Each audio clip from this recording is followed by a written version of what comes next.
खोपोली यशवंतनगर येथे पावसाळ्यापूर्वी धोकादायक झाडांच्या फांद्यांची छाटणी, नागरिकांकडून समाधान व्यक्त।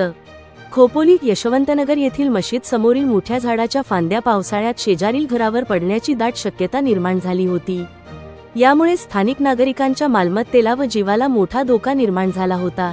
या समस्येची गंभीर दखल घेत पावसाळ्यापूर्वीच या धोकादायक फांद्यांची यशस्वीपणे छाटणी करण्यात आली आहे।